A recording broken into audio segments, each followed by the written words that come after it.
Krlskrn, Saturday, April 2nd.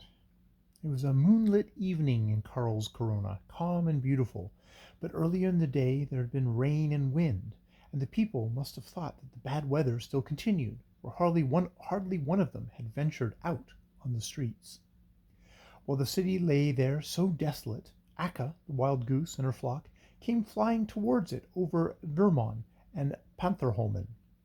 They were out in late evening to seek a sleeping place on the islands.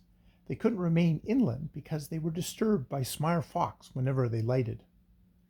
When the boy rode along high up in the air and looked at the sea and the islands which spread themselves before him, he thought that everything appeared so strange and spook-like. The heavens were no longer blue, but encased him like a globe of green glass.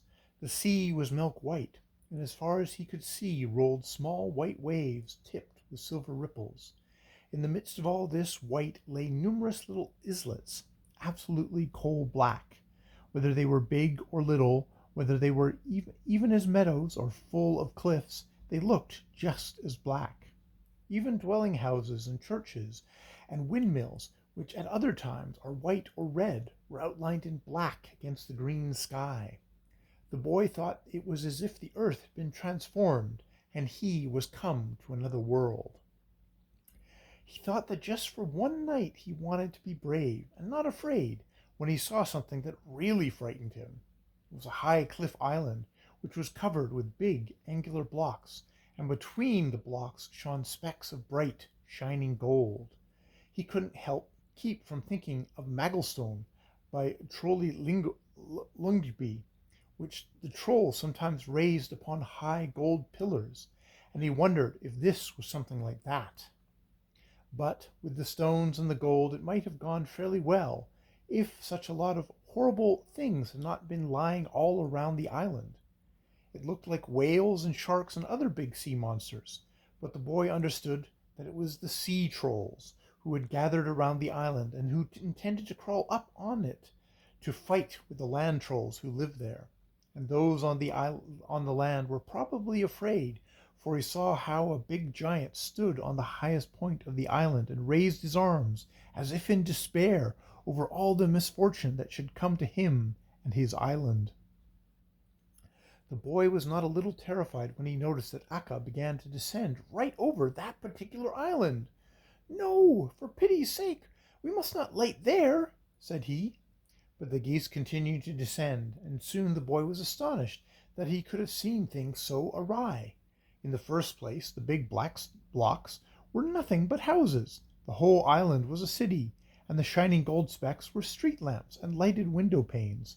The giant, who stood highest on the island and raised his arms, was a church with two crossed towers. All the sea trolls and monsters which he thought he had seen were boats and ships of every description that lay anchored all around the island. On the side which lay towards the land were mostly rowboats and sailboats and small coast steamers, but on the side that faced the sea lay armored-clad battleships. Some were broad and very thick, slanting smokestacks. Others were long and narrow, and so constructed that they could glide through the water like fishes. Now what city might this be? That the boy could figure out because he saw all the battleships. All his life he had loved ships, although he had nothing to do with any except the galleys which he had sailed in the road ditches. He knew very well that this city, where so many battleships lay, couldn't be any place but Krlskrn. The boy's grandfather had been an old marine, and as long as he had lived, he had talked of Krlskrn every day, of the great warship dock, and of all the other things that could be seen in that city. The boy felt perfectly at home, and he was glad that he should see all of this which he had heard so much. But he only had a glimpse of the towers and fortifications which barred the entrance to the harbor, and the many buildings, and the shipyard, before Akka came down on one of the flat church towers. This was a pretty safe place for those who wanted to get away from a fox, and the boy began to wonder if he couldn't venture to crawl in under the goosey gander's wing for this one night. Yes, that he might safely do, it would do him good to get a little sleep. He should try to get a little bit.